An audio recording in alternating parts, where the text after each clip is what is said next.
No role plays, no conference calls, no BS. Chris and Lorenzo share 4 decades of combined experience to help you become a more effective leader. This is Hacking Your Leadership.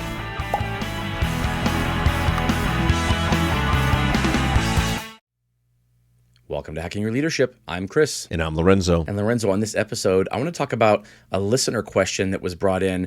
I received it as a direct message on LinkedIn, and it's kind of a generic enough question where it's kind of leading me to believe this is something that I think I've felt in my own mind many times throughout the years, and I think it's something maybe our listeners have felt or maybe are feeling too. The listener that sent us this message said that they felt like they were constantly being asked to do more with less. And those are words that are kind of triggering a little bit in the mind of someone who has spent a lot of years in leadership and in retail leadership. And it's true. Like if I feel like when I was doing this hands-on, every year it was the same thing: do more with less, do more with less. I remember thinking at one point, I wish I could go back to the less resources I had 5 years ago when I thought I was being asked to do more with less then, because that was way more than I have today. But this is a thing that companies are constantly looking to do is create efficiencies, right? To make things more efficient. And that can feel like do more with less. And sometimes it is, sometimes it's not. It really depends on the situation. But they are words that I think are triggering in the minds of a lot of leaders around the workforce, because it's a constant thing. It's like you get asked to do more with less, and whatever happens, and you figure it out, and you get it to work, and you think, wow, I'm working with this now. I was able to do more with less. And then 3 months or 6 months or a year later, more is taken away. Or in your mind, you feel like I have less resources even now than I did a year ago. It's like a constant thing where you feel like, where does this ever end? And I think it's an important thing to talk about, because sometimes it's real, sometimes it's not. And I think that the most successful leaders I know are the ones who don't seem to be affected by this. And it's like, well, how is a person not impacted by this? It's not like they have some secret resource stash that no one else gets access to that they have.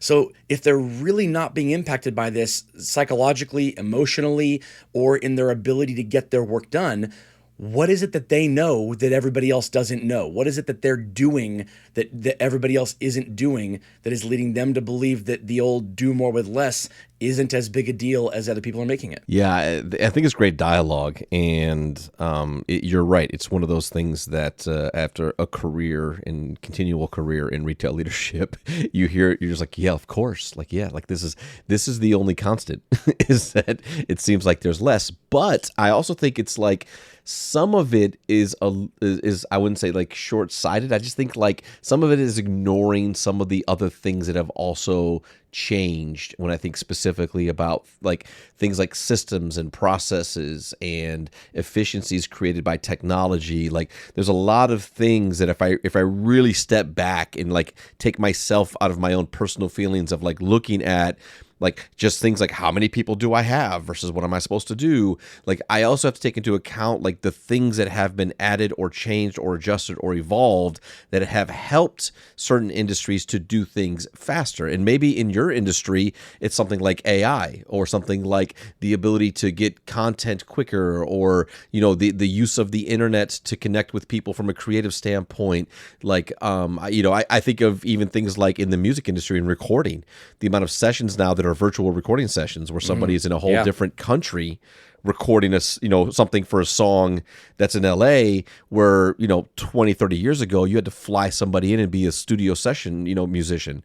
And so like there are things over time that we have to accept and give credit to the fact that there are things that have been helpful, but I think you're onto something when you talk about it kind of being like, it seems like some people are just magic with it. Like they're just like, oh, like not only like it like they're having the same impact that I'm having, but they seem to just kind of coast through it and still produce the outcomes or the strategies, the execution of the strategies without really any issues. And it seems like, how is that possible? And I think that a lot of this really does come down to not just a mindset, in those moments where where it's going to be tough or it'll be harder, or you're up against some things where you're like, I don't know if I have enough of what I need to make it happen.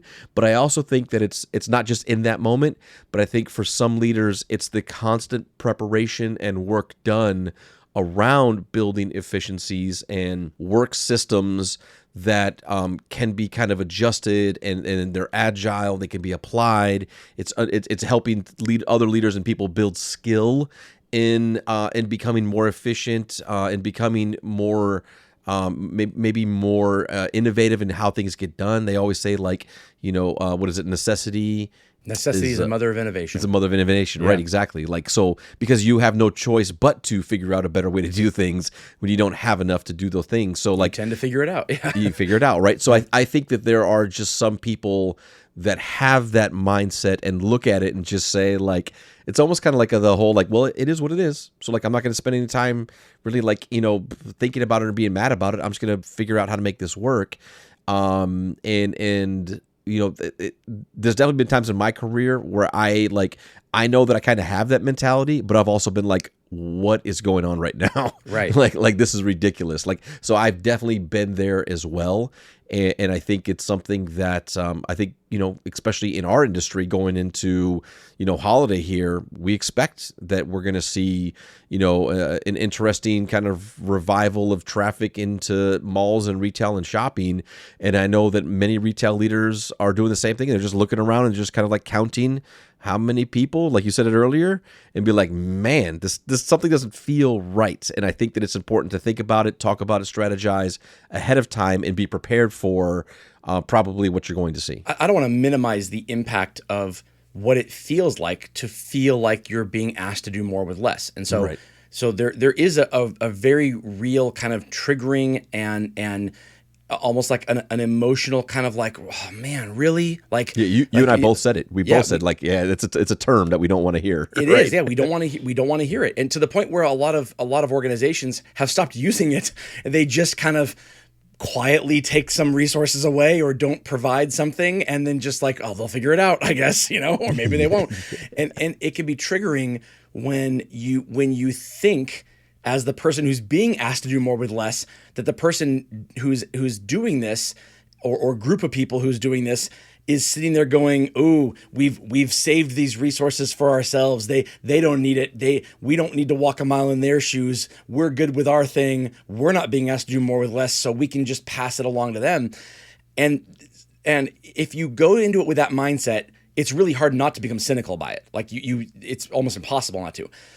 What I will say is that some cases people are being asked to do more with less, and sometimes they're not.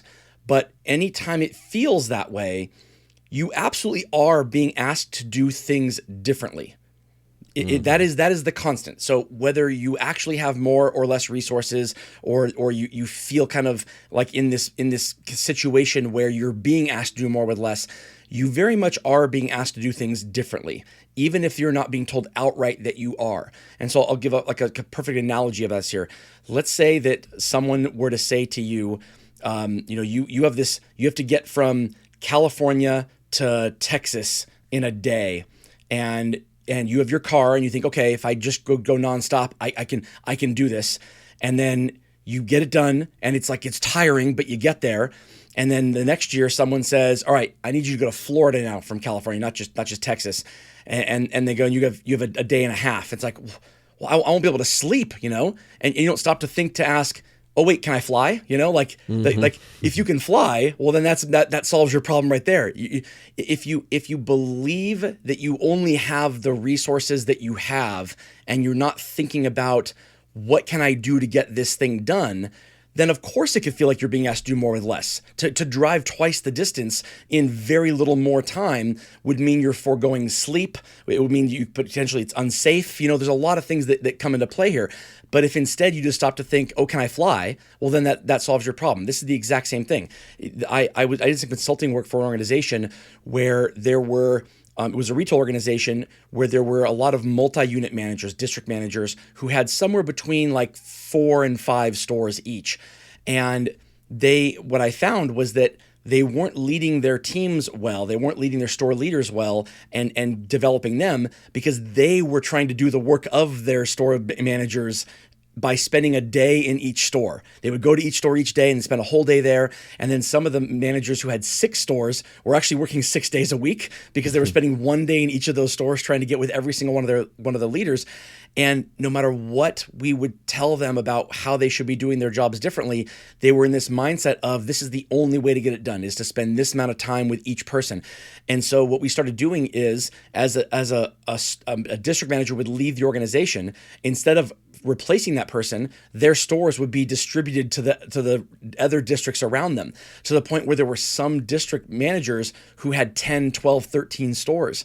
And they would be like, how can I do this? How can I run 13 stores? And it was like, you're not supposed to run 13 stores. Mm-hmm. You're supposed to develop and lead 13 individual managers who you can spend time with over the phone or in person, and they are supposed to be running their stores.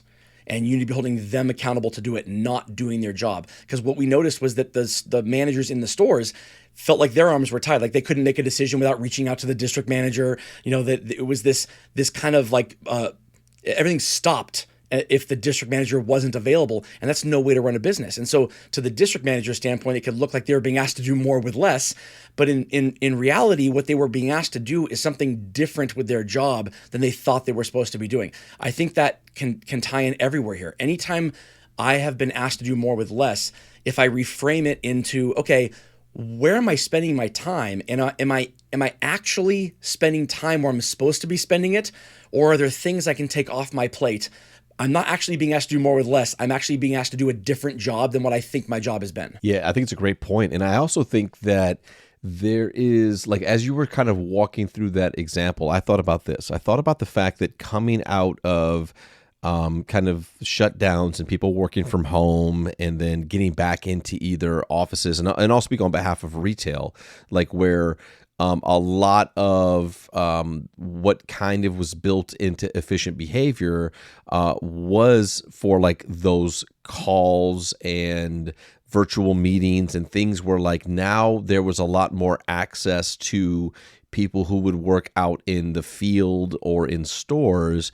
And I think while on one side of the coin, that may have made it more efficient and quicker to get work done for those that utilize the technology in the virtual world to get work done, it also has slowed those who don't work in that space because like there's this expectation of access to people that aren't typically kind of in the virtual space or are normally in the field type of thing. So I think that there has to also be a little bit of a shift and swing the other way. Because I think of the amount of retail leaders that I've spoken to, in all different organizations where they're like, yeah, like we, for a long time, we've increased the amount of calls and virtual meetings that we've done because it was like, we know that there was a lot of good work done. There was a lot of innovation. There was a lot of great, relevant, insights or feedback from the teams where normally a corporate office wouldn't have that much access. Like you'd really have to work through the channels of regional people, market, level people, leaders within stores and whatever. And from a retail standpoint, you'd have to have 3 or 4 conversations over the course of time to maybe get some really relevant right now information about how things are going, and then the virtual meetings like that helped to get the information quickly. So like I want to say that there's a lot of great work that was done as a result of that connection and that speed of information flowing. But then as I've talked to these other retail leaders, as the traffic demand in retail has lifted again, as stores across the world have reopened, it's like that amount of access is difficult to give when if I'm doing kind of I'm running more of a lean team or a lean business. that means I'm more included in the day-to-day that needs to get the work done. Sure. So Yeah. like, we're more efficient over here and it's good for our company, but it's pulling me away from the work that I know I need to get done daily. And that's something that I think organizations have to be conscious of balancing, because they are opposing forces to a degree, to Yes. make sure that you're getting not only the critical insight, but the execution is much more consistent, because the leader's not distracted with doing calls versus being with their teams. I think back to that example that I gave, where the district managers were being asked to do things differently. If you're in a situation where you feel like you're being asked to do more with less, it becomes really important to be clear with your direct manager, your direct leader, what the definition of the responsibilities you have are in a very strategic way. So it's not that you have this list of things that you have to get done, and now there's more things on that list. It's you sit down with your leader and you say, okay, this is what my day looks like. This is what I do. Does that seem right to you? Does that seem like I'm doing with my day what you think I should be doing with my day? Because at the end of the day, this is the person who writes your review, who gives you your annual and biannual check-ins that can lead to whatever performance ratings you have, and can open doors for career progression for you. So it's important that this person and you are aligned on what your role actually is. And if you are listing off what you do with your day, and that person says, wait a minute, I didn't know that's what you were doing with your day. Of course it would feel like you are being asked to do more with less. You're trying to do all this stuff when you shouldn't be doing this. You should be focusing just on this and this and this. And then actually do that. Actually do those things.